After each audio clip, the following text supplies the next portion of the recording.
Hello and welcome to the Ice Guys. This is the show that takes you into the world of the National Hockey League. Every game, every day, from a betting perspective. With pro sports handicappers, Ian Cameron, Alex B. Smith, and various guests from the world of hockey and sports betting. And now, here's your host, Ian Cameron.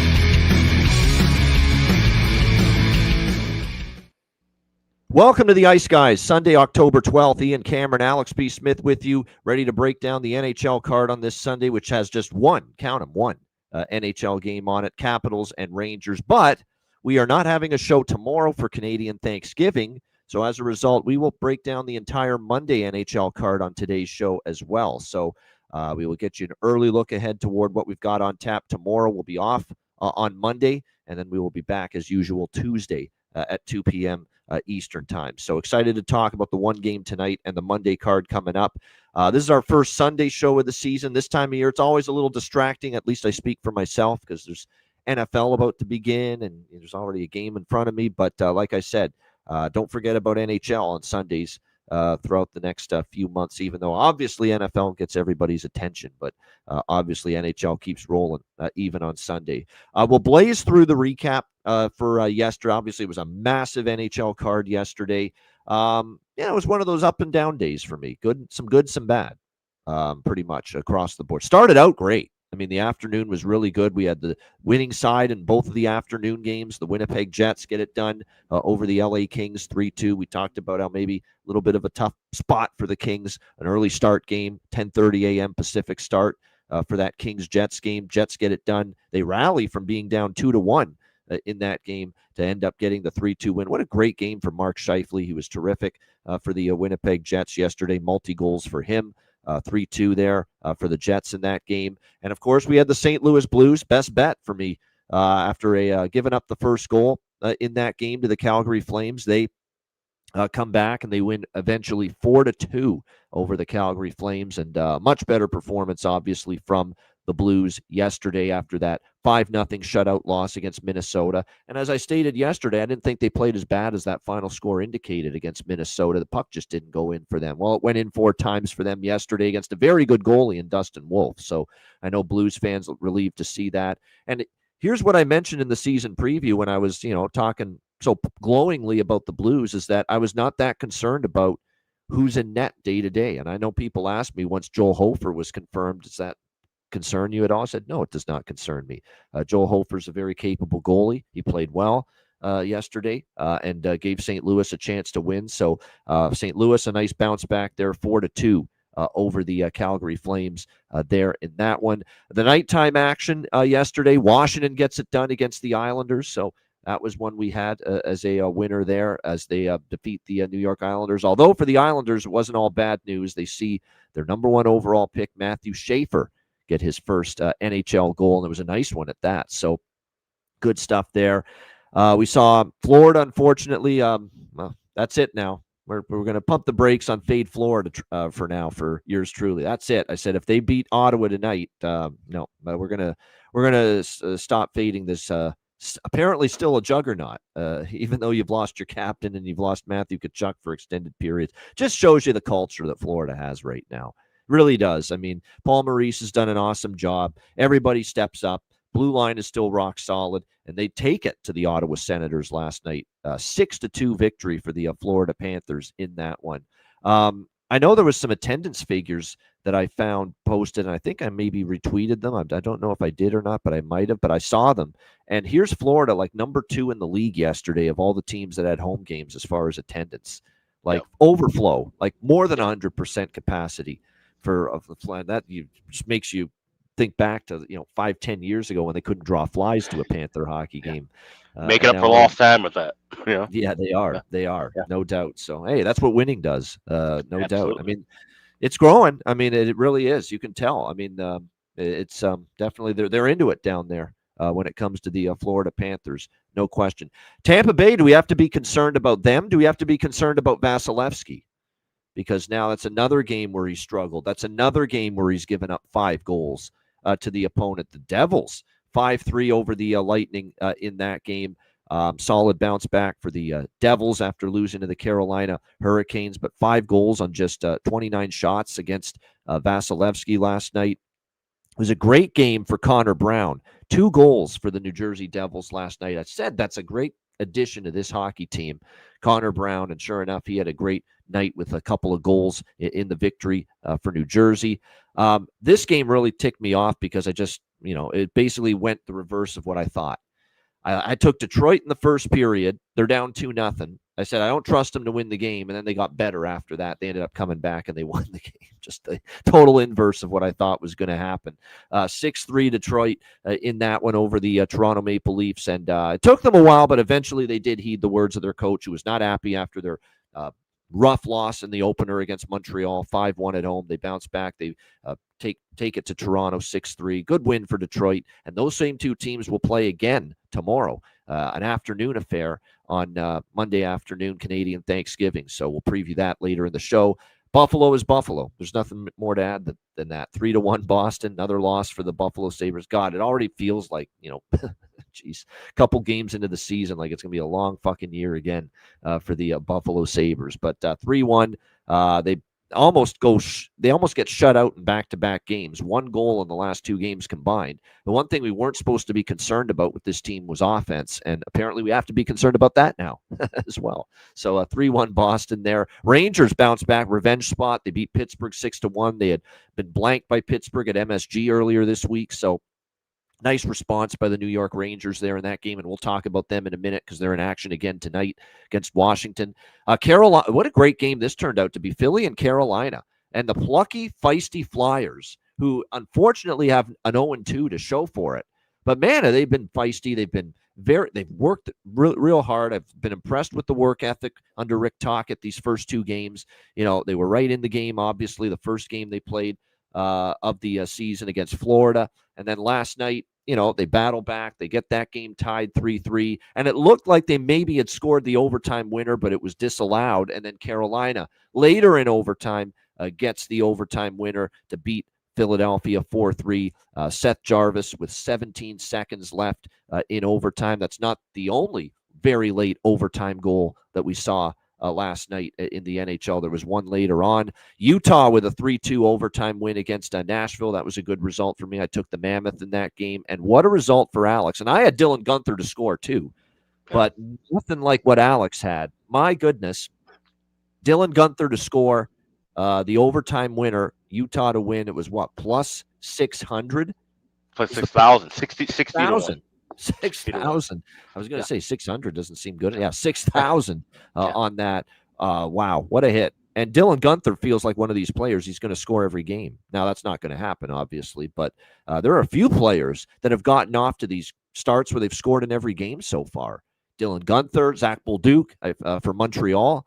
And that I was just going to get to the Montreal-Chicago game. Heartbreaking for Chicago. Spencer Knight, giving up the goal late. I mean, it's just it looked like you were at least going to get a point out of that game if you're Chicago, but not meant to be. Montreal with just less than 20 seconds left, and they get the 3-2 win over the Chicago Blackhawks. That was a pretty entertaining hockey game. I know it stayed under the total, which unfortunately was disappointing for me because I was on the over by Fecta, but it was still an entertaining game. It was a feisty game, too. There was a big scrap, and there was a scrap, obviously, with Crevier against Caden Gooley. There was, physical game. Obviously, there was that big hit that led to it, that little kerfuffle there in the second period. But that ended up being an entertaining game with the Habs and the Hawks. It kind of made me think, too, with all the young talent and speed those two teams have. I wish they played more often against each other than just 2 times a year, Montreal and Chicago. But the Habs get a 3-2 win there in that one. I still think there's positive signs in the opening few games for Blashill and the Blackhawks. I do. It's going to be kind of hollow because they're 0-3. They haven't won yet. But my goodness, I mean, they're right there with Florida. They lose a tough one in overtime against Boston. They lose a heartbreaker in regulation against Montreal last night. I mean, they're right there. You just, one bounce here, one play made there, one, opportunity you don't cash in on one time, the puck doesn't go in for them, and maybe these results are different so far for Chicago. But nevertheless, I do see some positive signs here for the Blackhawks. I had the over in Columbus, Minnesota, obviously as easy as it gets, but I don't know if I had Columbus scoring 7 last night. My goodness, what happened to Gustafsson after shutting out the Blues the other night? And they get lit up by the Columbus Blue Jackets, 7-4 for Columbus. Great bounce back for them, and they didn't have to worry about Merzlikins. I mean, when you score 7 goals, you could put Aaron Dell in net and probably still find a way to win that hockey game. So maybe. Maybe. But yeah, Columbus gets the 7-4 victory over the Minnesota Wild last night. Werenski, what a night again for Werenski. Looks like he's not going to slow down this year. 3 points, 1 goal, 2 assists for the Jackets last night. Fantilli had a 2-point night. Boone Jenner, the captain, had a 3-point night. Marchenko with the hat trick. It was just, they have a good offensive team, I think, Columbus. It's going to come down to whether or not, they get enough defense. They stop the puck. They keep it out of their net. That's going to be what it boils down to for the Columbus Blue Jackets. The late night action, Dallas, Colorado was a hell of a hockey game. It always is when those two teams play. A great game. Unbelievable performance by Jake Ottinger. Colorado deserved a bit of a better fate last night in that game. They outplayed the Stars. The shots were like 40-22. Ottinger was spectacular. The glove save he made in overtime, robbing Marty Necas, tremendous stop. He was just all over it. Phenomenal game from him. And how about this for a storyline, for cinema, as they say? Mikko Rantanen getting booed right out of the building at Ball Arena for his shootout attempt and just calmly swoops in and just rips it top corner, and then silence right after that in the building. And that ended up being the shootout winner. Dallas 5-4. A victory over Colorado in a shootout. Thumbs up so far, Alex. The early returns for Gulutzan. He's got them playing fast, playing on their toes. So far so good. And like I said, with Gulutzan and his failures in the past as a head coach, remember Calgary was not as good a roster, and Dallas was really in a bad way when he took over there the first time. So open the door for him now that he's got a good situation here, great team. That he can come in and have success. And so far, a nice 2-0 start against good teams, too. Winnipeg and Colorado. Those are the playoff teams they played last year in the playoffs. Edmonton 3-1 against Vancouver. Edmonton did play a pretty good game, 37-15. They were really controlling that game. They deserved the win. Vancouver really didn't generate a whole lot. Demko was the only reason they were within striking range distance for as much as they were in that game, the Canucks. But Edmonton getting a much-needed bounce back after that really bad ending to the Calgary game. Seattle 2-1 against Vegas in overtime. It's so far so good with this system, right? It's just rely on your defense, play very tight, very conservative, airtight in your own end, rely on your goalie, Joey Decord. I think we're finding out the blueprint for Lane Lambert in Seattle. It's win 2-1, 3-1 hockey, and sure enough, that's been the final score of the first 2 victories for Seattle, and just do enough on offense. Just cash in on those opportunities when you get them, because they're not getting as many opportunities as their opponent, but they're making good on them so far, Seattle. And then the defense has been good, and Joey Decord's been spectacular. I mean, I don't know what more you can say. This guy has been really good in 2 games, and we like Joey Decord. We're Joey D fans here. On the Ice Guys show. We've been singing his praises for the last couple of years. We think he can be a really good goalie in this league, and he's a really good goalie in this league after 2 games so far this season. That is for sure. And Seattle 2-0 to start the year. But now's the test for Seattle. They're going to go on this long Eastern Canada, East Coast road trip that's going to start in Montreal on Tuesday. They're going to play Montreal, Ottawa, Toronto, a few of the teams in the U.S. Northeast coming up on this road trip. This will be a nice test to see where this Seattle team is at, and we'll see if they can keep it going. But they're playing the kind of style that can win on the road, right? Defense, goaltending, and we'll see if that can carry over to the road trip. But that'll be a test. And then just a wild affair in San Jose. Anaheim 7-6 over San Jose. That's 2. You can't lose 2 more brutal ways in the first 2 games of your season than San Jose. I mean, Vegas, you look like you're going to beat them. You fail to put it in the empty net. Eichel comes down the ice, Jack Eichel, and off the crazy wicked bounce beats Nedeljkovic to tie it. And then the giveaway by Nedeljkovic in overtime. And then to cough up a 2-goal lead here against San Jose, or cough up a 2-goal lead to Anaheim here in the third period. They tie it late. What a night for Kreider. 2 goals for him for the Anaheim Ducks. And then, of course, Uncle Leo Carlson getting the overtime winner, 7-6. Brutal. Terrible losses back-to-back for San Jose. This is where Ryan Warsofsky's got to coach him up, Alex. Get this team righted mentally, because those are 2 mentally deflating losses for San Jose, and how they respond from it will be interesting. But all the goals they could have and maybe should have scored against Seattle, Anaheim, they all went in last night after the 30-plus shots they had against Seattle, but they were stymied by Joey Decord. And shout out to Joel Quenneville, Coach Q, his first win behind the bench as an Anaheim Ducks head coach. Alex, your thoughts on a crazy busy Saturday? Yeah, I mean, it's just so much to go through. Just kind of just rapid fire with this. I mean, Anaheim and San Jose, like I said, that was an insane game. The biggest note and takeaway I have from that is Peter Mrazek. We got to downgrade him. He is truly a backup caliber goalie, and heading. His save percentage was .705 at one point in that game. Yeah. 705. He looked bad. And so I've made, and that's one of the things I've been just kind of really looking at when just flipping around the league and watching games, is seeing how certain goalies are looking. He's one that I'm going to be downgrading, and another guy that I'll be downgrading, still a quality goaltender when he's on, but when he's off the last couple of years, it's been pretty bad, and that's Andre Vasilevsky. Like you said, we've seen this uncharacteristic, just him, not getting to certain rebounds in time, just not seeing shots that he would normally be squared up and perfectly centered for. And that's an issue because Tampa Bay goes as far as he goes. And so it's tough to see them lose that at the game where, I like that team total, like the puck line in that one, and they end up losing by 2. So you never want to have that. Detroit and Toronto, like I said, right there with you. It was just a bad read on Detroit in that first period. Thought they'd come out with a lot more energy. And instead, they just got kind of crushed there and then woke up. And that's something we have to take note of. I've been saying this so far these first few days. Teams waking up in the second period. Those first intermission adjustments have been really noticeable in the 5 games, more so than you would see in the first week of an October. And I think that has a lot to do with teams seemingly being more defensively sound early. Like I said, we've been seeing there's some high-scoring games like the Anaheim, San Jose, and Columbus, Minnesota. But even in those games, and I watched a good chunk of Columbus, Minnesota, there was still a lot more defensive unity that you see now, where it looked like a game that would be a back and forth game in say December. And so that's going to be something to really note. And I'm saying that with teams that we like with full game overs, first period overs involving Chicago, for example, we might have to throw those out the window for a minute, because Blashill's got this team playing a much tighter defensive game. They're not getting the entry zone breakouts that you like to see. So when you combine those two things, now they're not really that powerful offensive team early. They're not allowing a lot of quality shots. Knight's been making big saves. He's had to, because there's been some defensive breakdowns.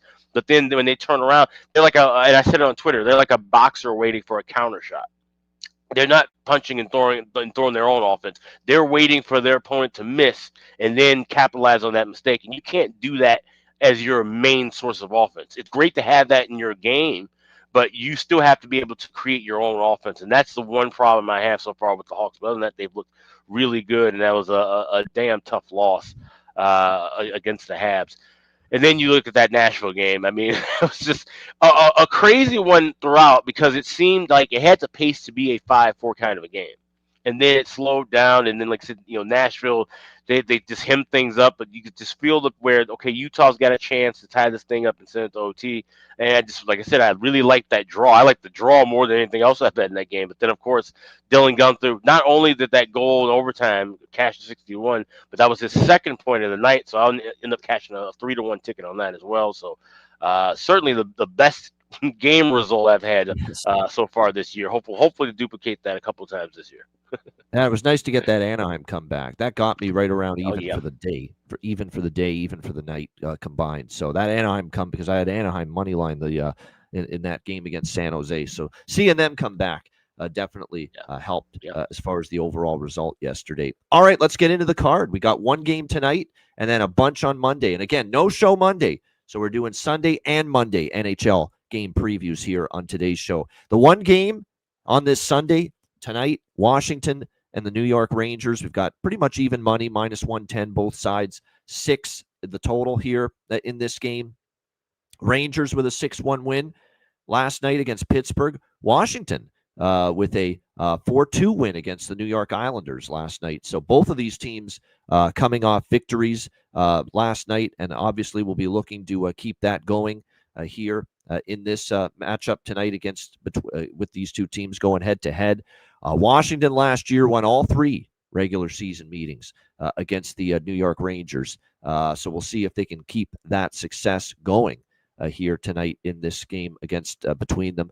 I have a small Washington bet here. That's, like I said, -110, just a small one here on the Washington Capitals. I still feel they're a little bit of the better team.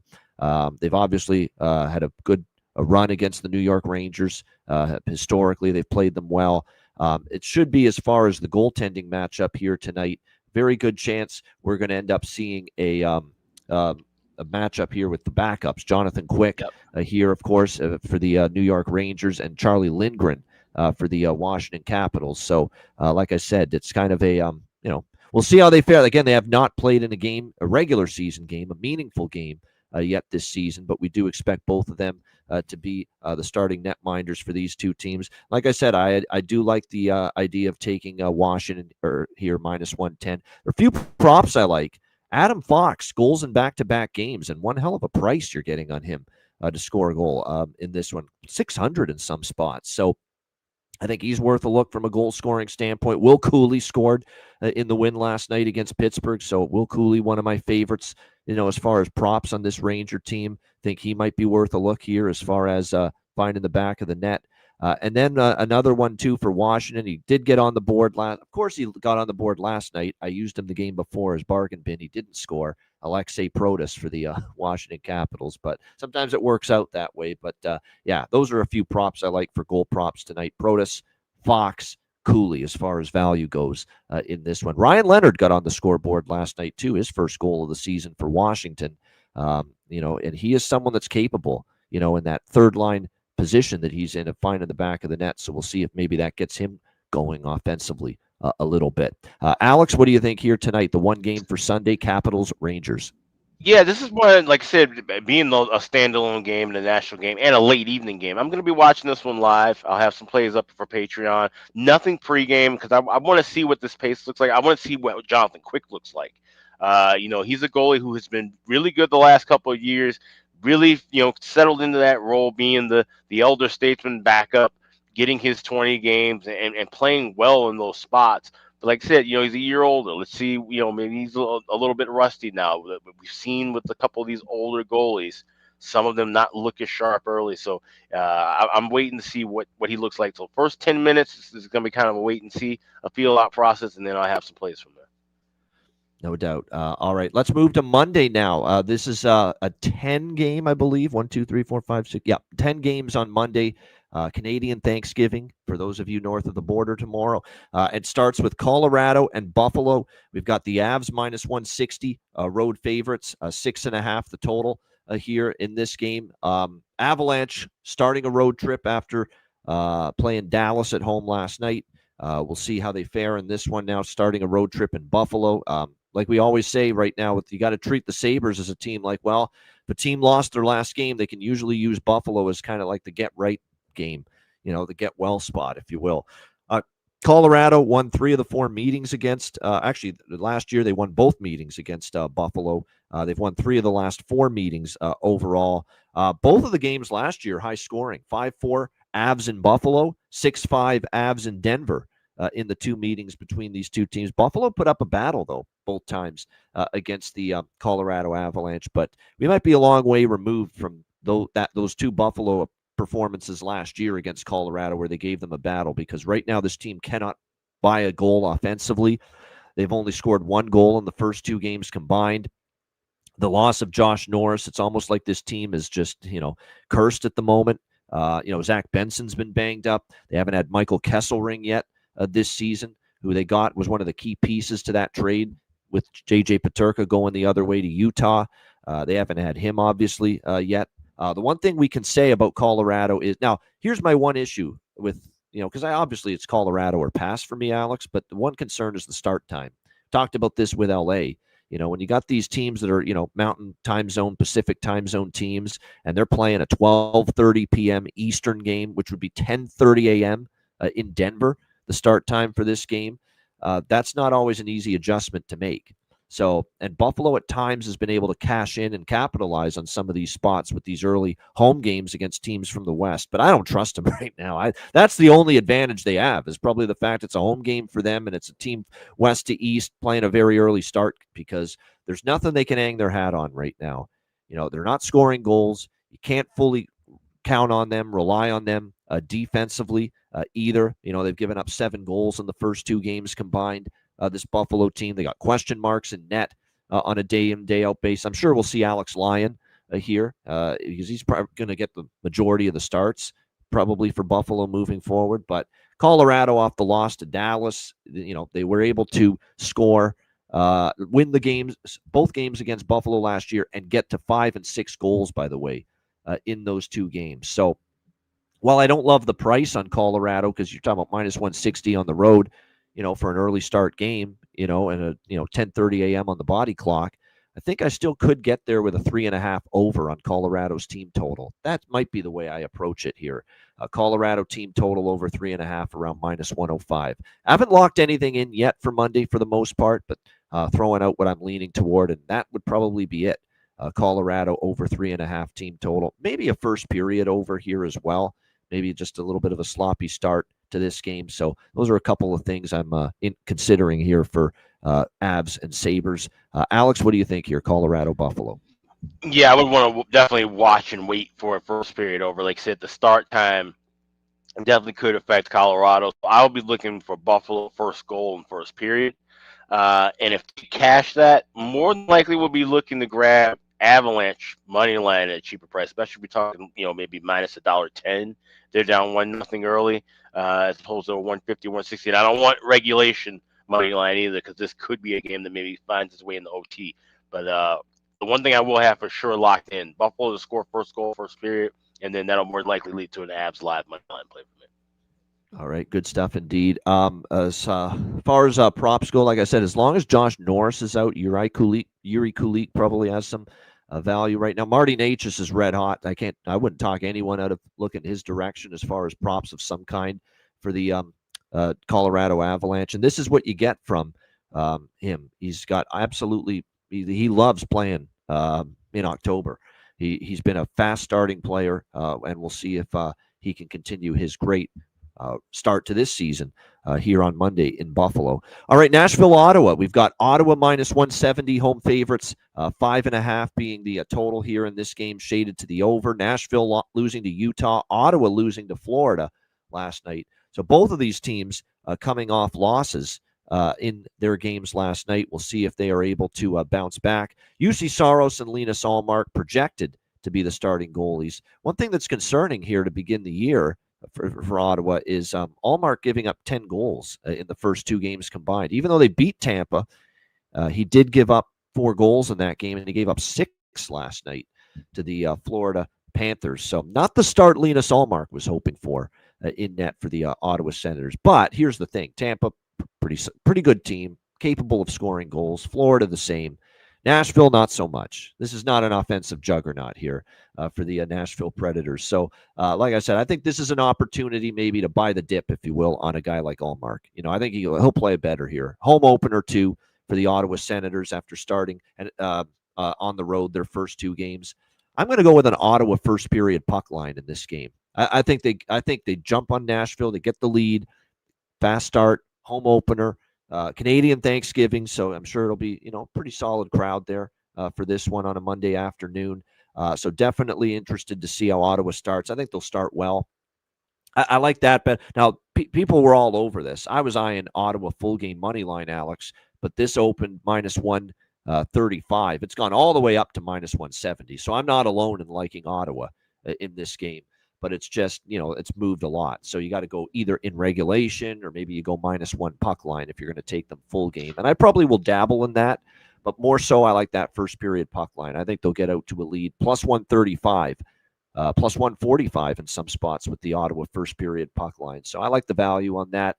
Maybe Ottawa team total over 3.5 too, but I like the puck line look a little bit more because I could see 3-1 Ottawa, something like that, 3-2 Ottawa even. But yeah, Ottawa first period puck line is my favorite look in this game. Alex, Preds, Sens. I really wish this was a night game, a daytime home opener. So you got the ceremony with everybody skating out and things starting a little early, and I just feel like that maybe could be a kind of a weird start. So this is one I'll be waiting for live. Otherwise, it's a pass for me because like I said, Ottawa I definitely would lean toward, but even with this 5.5 in a day game, and Nashville, like I said, their offense can be shaky, but I feel like they tend to score even less in day games as opposed to night games. So this is one I would more than likely stay away from. If I have anything, it'll be live. I love this prop that I'm going to give you for this game so much. I would even, it's not my best bet for the show, but man, it would be so. I love it so much. I would consider making it best bet for the show. Shane Pinto to score a goal. This guy can't be stopped right now. He got their 2 goals last night. Both goals he scored for Ottawa last night against Florida. This guy, and he scored against Tampa as well. He's another one of these players. He scored in both games to start the year for the Ottawa Senators. Great start. I saw some tweet that he's on pace for 164 goals or something, or 84, 100 something goals this year. Obviously, he's not going to get that, but no, it's been a great start for Shane Pinto, no question. And like I said, I'm fascinated to see what the let me see. Do we have no? The problem with here's the one issue with doing the show or talking about games that are the next day. No prop lines available yet, so I can't tell you what prices are out there for Shane Pinto to score a goal in this game as of now. But obviously, when the player prop markets are released for these games, probably either late today or tomorrow, Shane Pinto goal prop will absolutely be on the card for me. You got to just say it. This is probably the most important time to be a Patreon member because, like I said, a lot of the props and things that we will be betting, the numbers just simply aren't available right now. So they will be coming through into the day and certainly tomorrow. So whatever we don't get to cover on the show right now today, you'll see on Patreon tomorrow, and we'll have things up for the morning games, the early games, and of course the evening games. Yeah, no doubt. I think, by the way, they found out the reason too. People are interested. How come Shane Pinto's off to a red hot start? We found out that he's actually betting on himself to score some of these. Couldn't resist. Man. Couldn't resist. Yeah, couldn't resist. No, he's just playing great hockey. He is, and I told you this. He's got some really good offensive instincts, really good skill, and ability to put the puck in the net. And I always said that from day one when he landed in Ottawa. And there were ups and downs last year at times, but he is showing it to you right now. He's got that ability to just let her rip and find the back of the net, and he's doing that so far in spades for the Senators to begin the year.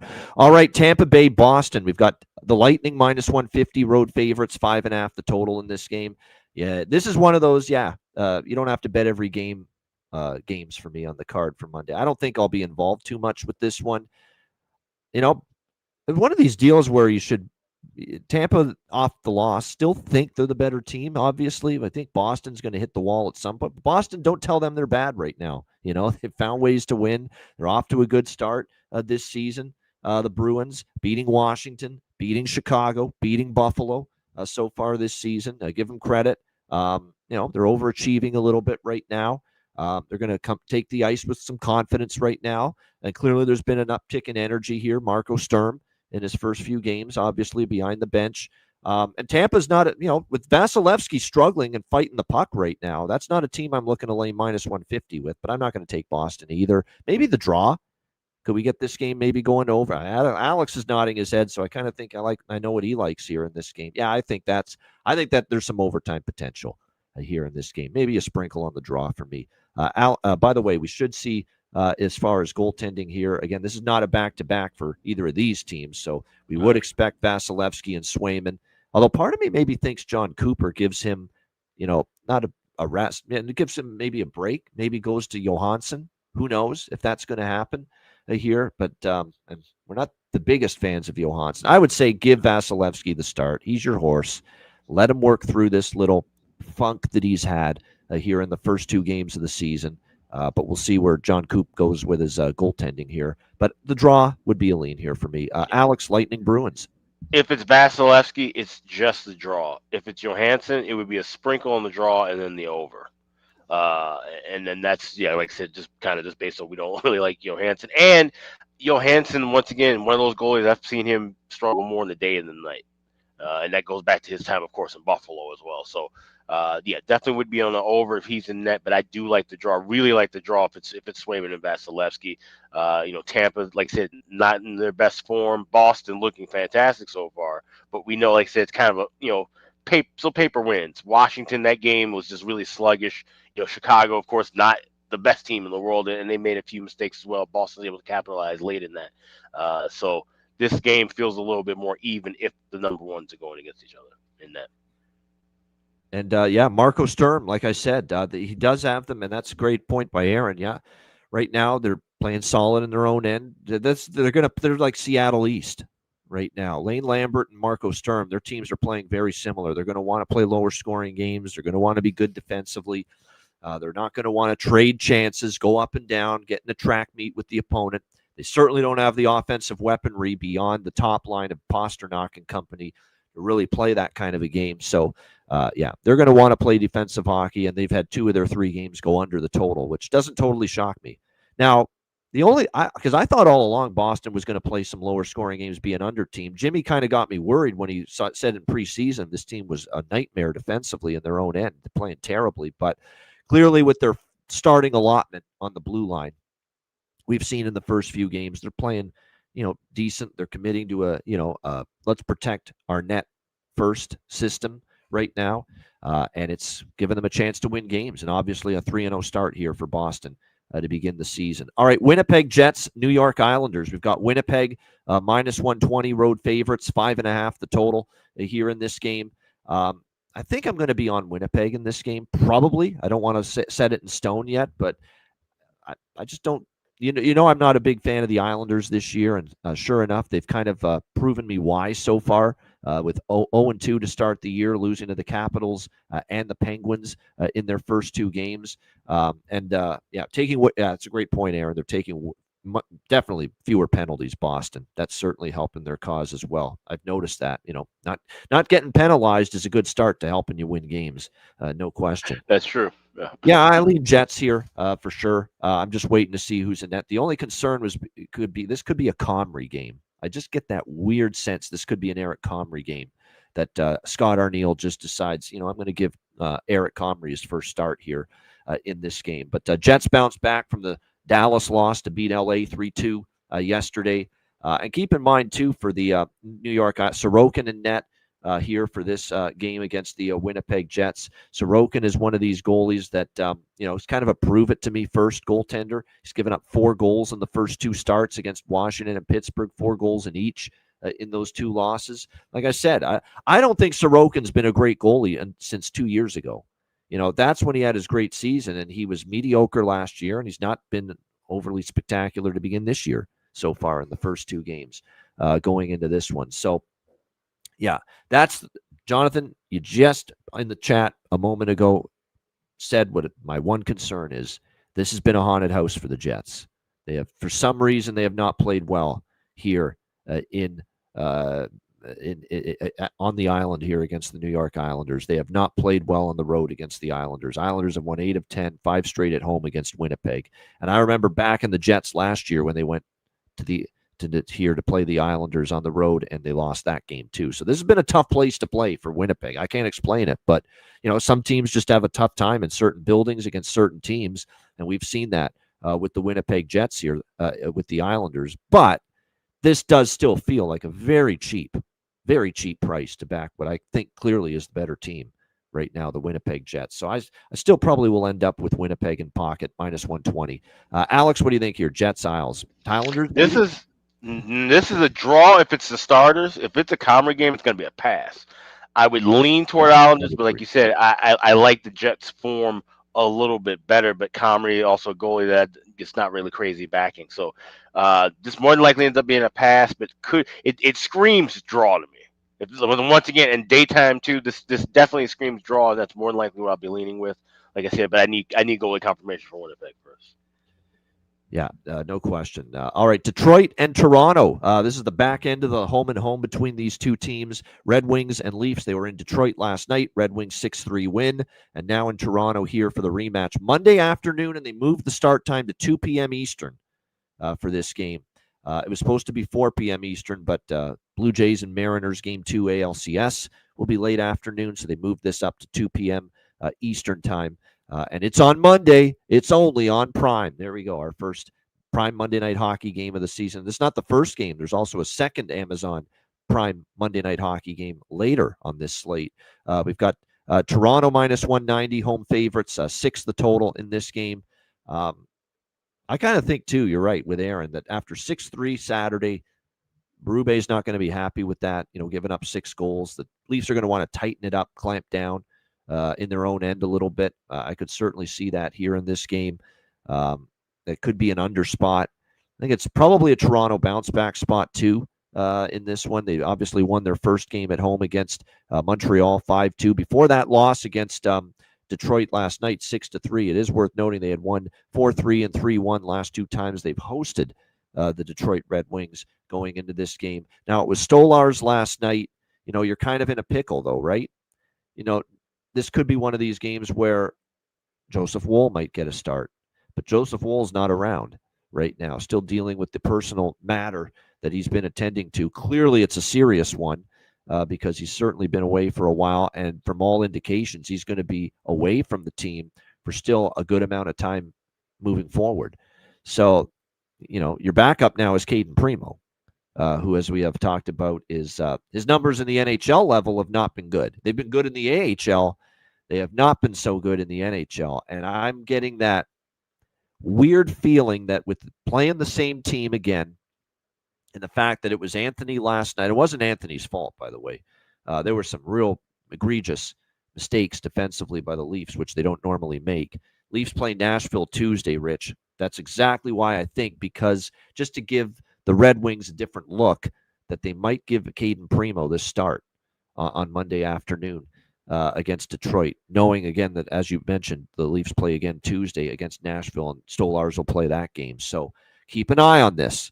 I'm not saying it's for sure, but I'm saying there's a real potential here for Caden Primo to make his Leafs debut and start in this game on Monday afternoon against Detroit. Or maybe Craig's going to go back to Stolarz and maybe play Primo against Nashville. Who knows? But I'm just saying, be careful if you're betting this game. Make sure you're aware of that. Yeah. I would lean to the latter on that. It would just make sense in my head to play your better goalie in a game against a division opponent, and then have your backup go against a team in the Western Conference that in a game that kind of means a little bit less in the grand scheme of things. But I don't know. Like I said, we don't know, and that's why you have to wait and see what's going to happen with the goaltending. But it's certainly interesting, and I just find it maddening personally, because I think Dennis Hildeby's ready enough to be a backup. I know they want him to get starts in the AHL because they believe he's the guy of the future. That's what it is. But it ain't like Stolarz. For too long. But it ain't like Stolarz is going anywhere. And the thing is, because of this condensed, we talk about it, this condensed schedule, during the year, he would be able to get some decent start. This would be a perfect start. I'd probably be looking to back Toronto in some way, especially because they wouldn't be 190 if it was Hildeby starting. And I'd probably be looking to back Toronto if that were the case. But with Caden Primo, like I said, he looked good with the Wolves last year. He's had better AHL numbers the last couple of seasons. But we know once he gets up to the NHL level, he's not that guy. So this is one I got to wait and see for sure. So nothing for me as of now. All right, there we go. Nothing at the moment here for Alex with the same with me. I mean, I'm waiting to see who's in net. I kind of think I want to back Toronto after the loss to Detroit on Saturday, but I'm waiting to see if it's Primo and net, I'm going to go team total over, not anything with regulation or first period puck line. I'm not going to do any of that if it's Primo. I'm just going to go team total. Trust the offense, which I think could probably score 4 goals here against Detroit. Now here, same thing with Detroit, because Talbot got the win against Toronto on Saturday. Does Todd McClellan just roll right back with Talbot again because he got the win Saturday, or does he give John Gibson the chance to start here against Toronto? John Gibson that struggled in his first start, obviously, with the against the Montreal Canadiens in his first start. So very interesting to see how that plays out. Really both ways. Both coaches have decisions to make as far as their goaltending. As far as props in that game, I do want to mention a couple things. Casper, the friendly betting ghost, he did score last night. He's always worth a look. Raymond had a great game, by the way. Lucas Raymond was terrific last night for the Red Wings. And here's just a prop concept to keep in mind for this game and moving forward for Toronto. Obviously, we know we've talked Nyes and Bobby McMahon and all these players repeatedly. Morgan Riley props are, you got to bet him right now. This guy is being more aggressive offensively from the blue line than I've ever seen him before. He's jumping into the play. He's scoring goals. He's getting in on the offense. He's facilitating. He's setting up his teammates. He had a 2-point night last night for the Toronto Maple Leafs, despite the loss. 2 assists against Detroit last night. He had multi-points, I believe, in the game against Montreal as well, the first game of the season.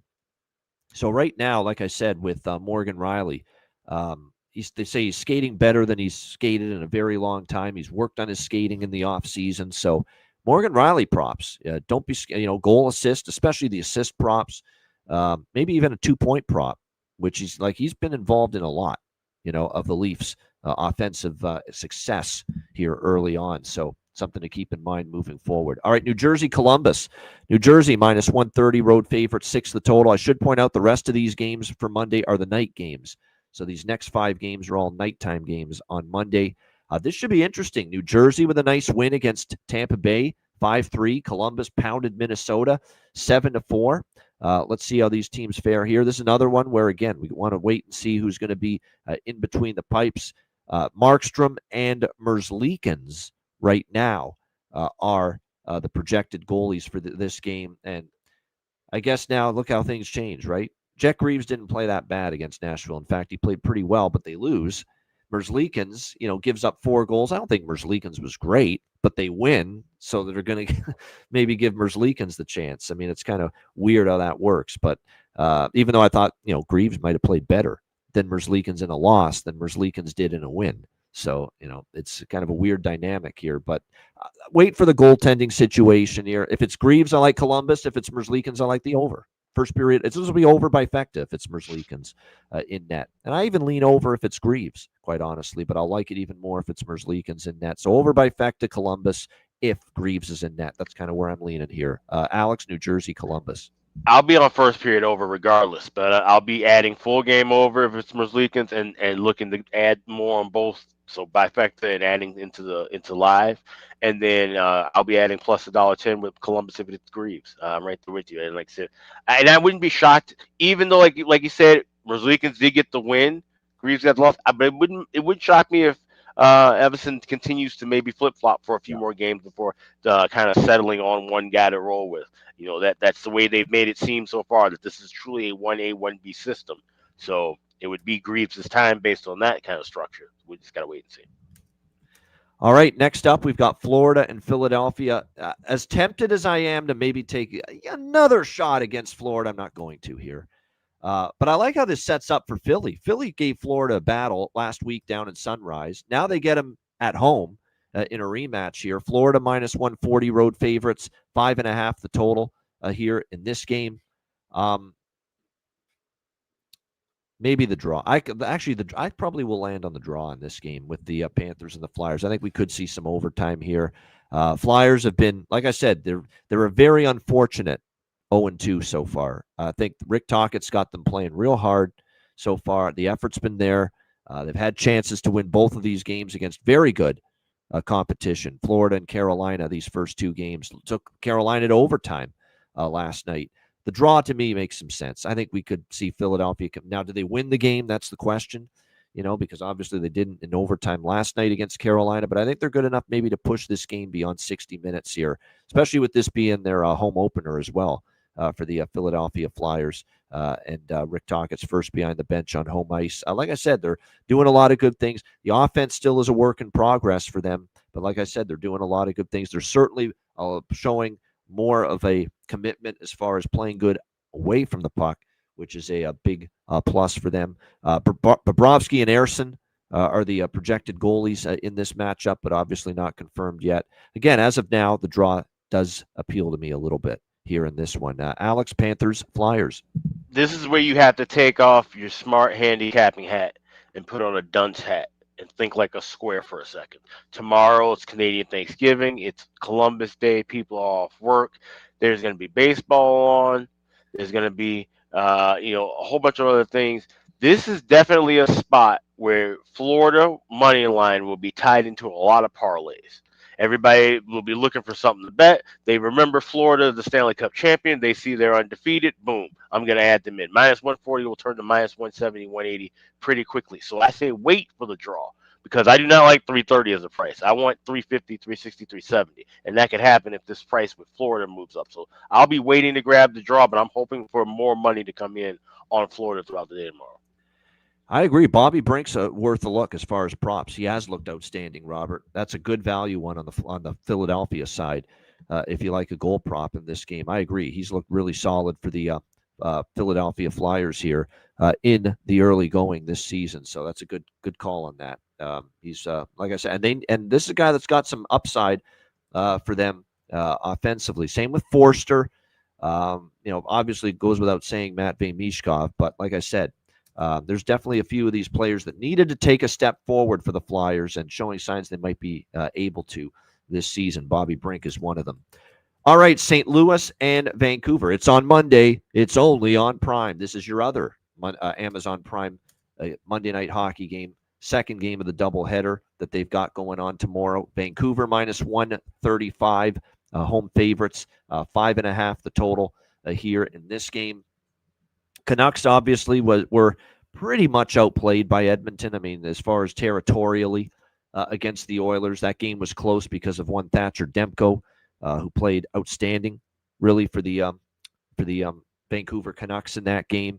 We'll see how they fare here in this one. This has been St. Louis 7-3 in the last 10 meetings against the Vancouver Canucks, and they've also taken 4 of the last 5 meetings in Vancouver over the Canucks. Going into this one. Like I said, Vancouver off the 3-1 loss to Edmonton. Prior to that, they beat Calgary 5-1, but they caught Calgary on a back-to-back after being at Edmonton the night before. And, of course, they got Devin Cooley in net. So, really the one win, you could say, well, it was Calgary, and it was with Devin Cooley, the backup goaltender, and the Flames were on a back-to-back after a very intense battle of Alberta the night before. So, pretty much everything was lined up perfectly for Vancouver in that game. Blues get their first win out of, I don't know what happened to them offensively. Well, I do. The puck would not go in. They didn't get much puck luck. Gustafsson was very good. Just didn't cash in on their chances. They had chances. Just didn't cash in on them. I don't think it was a great game for Binnington. Seemed like everything Minnesota got as far as chances, it was going in. But a nice bounce back for St. Louis yesterday in Calgary, 4-2 win over the Flames. I like St. Louis at this price. I don't think anybody's shocked to hear that, knowing how high I was on the Blues coming into the year. I like them at this price. They've won 4 of the last 5 at Rogers Arena in Vancouver. 7-3 the last 10 meetings for the Blues over the Canucks. They're plus 115 here. I like that price on St. Louis. Binnington and Demko projected to be the goaltenders, but neither one confirmed as of now. But yeah, at this price, I'll be on St. Louis plus 115. Maybe the draw too. I think I might have to look at the draw in this game just based on the fact that 3 of the last 4 meetings have gone past regulation, and 5 of the last 8 between these two teams have gone past regulation as well. So I'm going to dabble on the draw. I'm not totally convinced the Blues will need overtime to win this game, but when it's 5 of the last 8 between the two teams that have gone to overtime, that's a hard track record to ignore. So Blues in the draw for me. Alex, what do you think here? St. Louis, Vancouver. I'll grab draw plus 320, and I can already bet this now at FanDuel. 60-minute correct score, 3-3 tie plus 1,400. All right, wow, 3-3 plus 14. I like the over. Yep. I like the over in that. So. Over 5.5. The Blues did go over the total against Calgary. Full game did. First period didn't, but the full game did. Yeah. So I technically you could go over 5.5, but I'm just going to be stubborn and wait and try to grab a plus price in game. But I will be on draw and 3-3 tie already. So 14-1 on that 3-3 correct score and plus 320 on the draw. I might get in on that over. I'm just seeing it now. 4 straight overs in the series with St. Louis and Vancouver as well. And Adam Foote, it didn't look like it last night because they didn't generate much of anything against Edmonton, but they do want to apparently activate the blue liners a lot more this year, Vancouver. Get them involved in the offense. That's what Adam Foote's looking for. So And I was St. Louis expecting will. an uptick in pace. Yeah. Yeah, I was gonna say St. Louis will let them generate a little bit more pace. Calgary doesn't have the greatest offense in the world, but they were flying at one point Yeah. early in that game. So, and that's the thing, we've seen teams get the early jump on St. Louis. So St. Louis right now, I have them kind of marked as a live team. The last couple of games where we've seen teams really get after them early, and then they had make, like I said, those first period adjustments. St. Louis has been one of those teams to really adjust after the first 20 minutes. All right. Next up, we've got LA and Minnesota. We've got Minnesota minus 125, home favorites, 5.5 the total in this game. I'm pretty damn sure this is going to make my card. I'm picking on LA again. Shocker. But Minnesota off the 7-4 loss to Columbus. I'd expect focus, dial it back in here for another home game against the LA Kings. I think they will do that. Kings on the road. We talked about it last year, how awful they were on the road last year. I don't think they played terribly against Winnipeg yesterday. Actually, they didn't. They played all right, but at the end of the day, they didn't win. They lost 3-2, and they lost a lot last year, the LA Kings, when they played on the road. So I think Minnesota in a bounce back spot. This is a very, very reasonable price to back the Wild at XL Energy Center. How many times have we just pontificated on this show about how Minnesota is just minus 150, minus 160, minus 180 at home way too often? And now you finally have them here at a reasonable price, minus 125, off of a home loss that's not going to sit well with them. So Minnesota here for me, minus 125. Alex, what do you think? Kings Wild. Yeah, well, first it's Grand Casino Arena now, and Oh yeah, secondly, got to get that right. Yeah. yeah, right, yeah, and I'm right there with you. I like Minnesota. I would be leaning more toward a team total, so I'm gonna wait for that. Those numbers, I haven't seen those numbers come out yet, so I'll probably be on team total over with Minnesota, which did cash yesterday. Like I said, that fourth goal needed that, and that game just turned into a track meet in the third period. And we've seen them be able to generate offense, in the first couple of games. So I'm more than likely to be on the over here as well. This is one where I maybe dabble small pre-game and then add a little bit more in-game. But liking goals here. So Wild team total, full game over. Those are things I'm circling for now. Yeah, kind of a tough break for that Winnipeg LA game yesterday not to go over the total. I mean, that game was sitting there at 3-2, midway through the third, and just couldn't get either that tying goal for LA or that empty net goal from Winnipeg to put it up and over the total. That's now two, for Minnesota too. I mean, the first game stayed under against St. Louis, but barely. And then, of course, the 11 goals against Columbus. It's been funny about the games in Minnesota is there's been a couple of really high-scoring affairs in Minnesota between these teams in recent years. So we'll see if that continues here. And LA's played well in Minnesota. That's the one concern of all. They've actually had success here in Minnesota in the past, but I don't think that's going to happen here. I do like Minnesota in this spot off the loss to Columbus at home. And by the way, we've talked about how that top line for Minnesota could be really dangerous, and they've looked really good so far. Boldy, Rossi, and Kirill Kaprizov has looked really good, that top line for the Minnesota Wild. If they can get, and Hartman, is a guy that stepped up and been able to score goals for them, for this year already in a depth role. If they can get anything from Tarasenko offensively, this team's going to have that ability to put the puck in the net.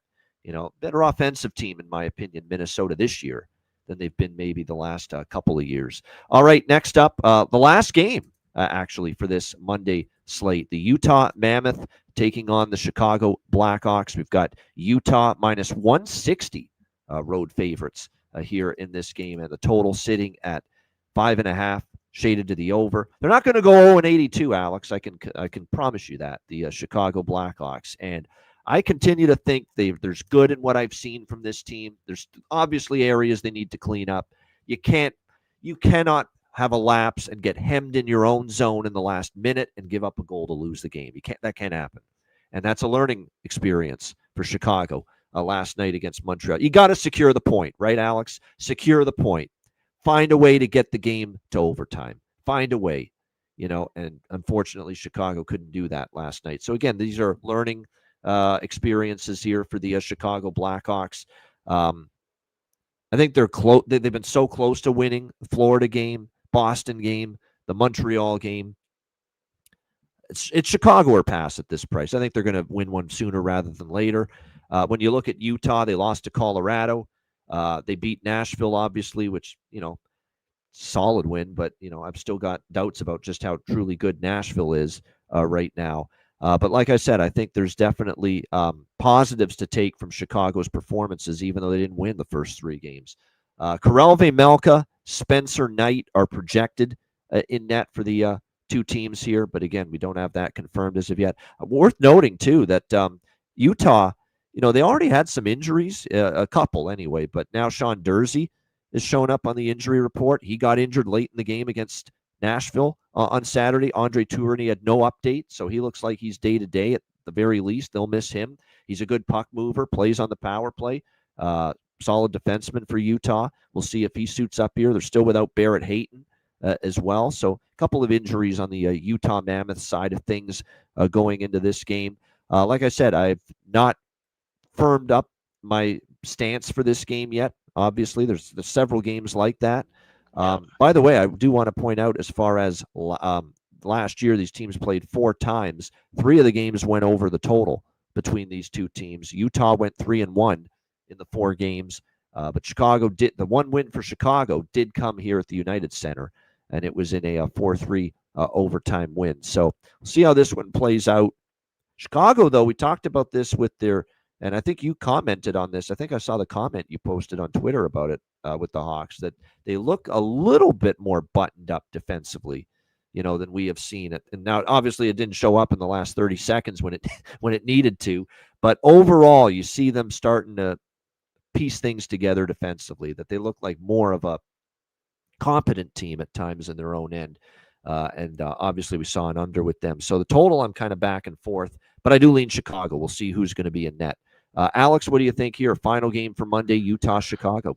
Yeah, definitely want to see who's in net, and especially for the Hawks, leaning toward backing them if it is Spencer Knight, of course. The thing that you got to look at would be probably a point parlay and a goal parlay with Frank Nazar, the Hawks, and Dylan Guenther of Utah. Those are the 2 things that come to mind when I see this matchup on the card. Yeah, I'm just saying. Yeah, I'll have one of each individually, but I will probably parlay both of them to get a point.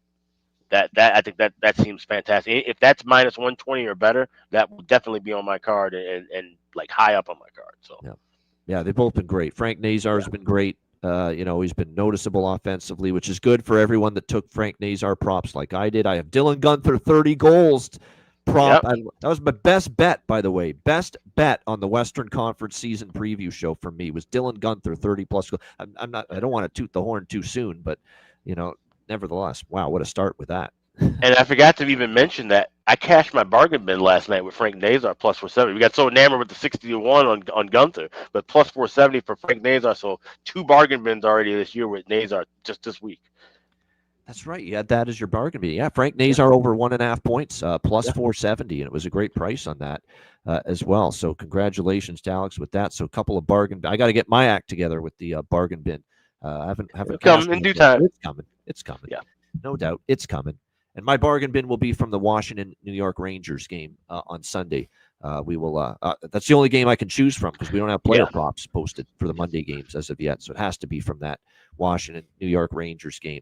All right, great stuff. A shout out to everyone in the chat. We appreciate it very much. Like I said, great show. Like I said, we won't be on tomorrow for Canadian Thanksgiving, but we will be back on Tuesday, 2 p.m. Eastern. And again, just based on the fact that we're doing the Monday card today, the day before, we've got, I know what I'm going to be on in a few of the games. I'm still waiting on goalie confirmations, injury, lineup news with some of the other games. So all the more reason to be a Patreon member. Yes. Very important.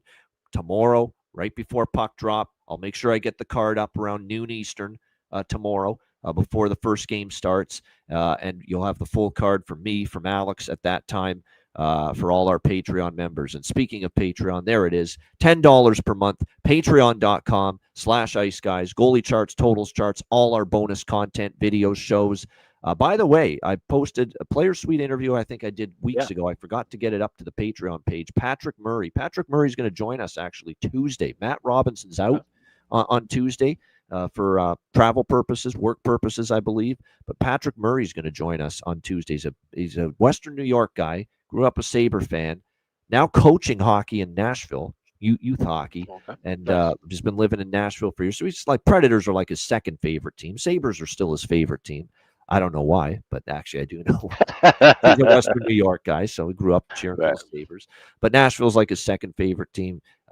He bets on hockey, bets on sports, so he'll be a good guest on Tuesday. Looking forward to having Patrick join us on the show on Tuesday. But patreon.com/Ice Guys, that Player Suite episode with Patrick Murray's up there. And, of course, our daily card, sides, totals, player props posted each and every day on the Patreon page. So make sure you sign up and subscribe. Now's the time to do it before we get too deep into the season. Just $10 per month. Patreon.com/Ice Guys. Also, check out the Ice Guys store, iceguys.myspreadshop.com. Midnight tonight is when this coupon expires. You 20% off of all orders, $70 or more. So this is the perfect time. You want to get a hoodie and a cap. I know the people who having, kids and grandkids. Shout out to Perlo. Perlo's a grandfather now. I sent him the link. We've got stuff for babies. We've got stuff for little kids. We've got stuff for your spouse, for yourself, whomever. iceguys.myspreadshop.com. 20% off of orders, $70 or more. That expires at midnight Eastern tonight. Good stuff. Make sure you check it out before midnight. Get in on that sale at iceguys.myspreadshop.com. And last but not least, wizardsportspicks.com. I'm there. Alex is there. Matt Robinson's there, and a slew of other great handicappers. Check it out, wizardsportspicks.com. Bargain bin special of the night and best bets coming up in just a moment, right after we hear from our great Ice Guys sponsors.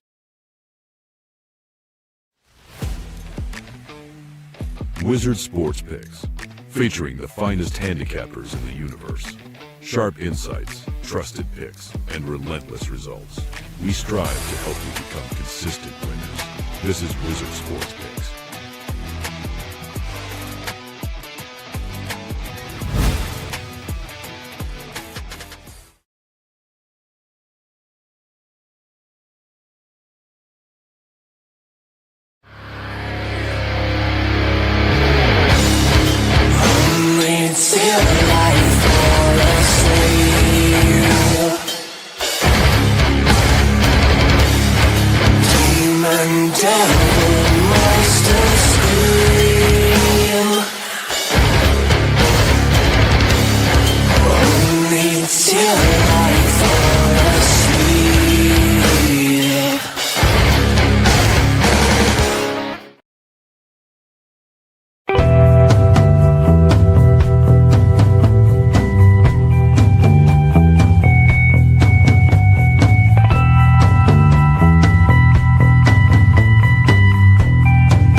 Kings and queens shop.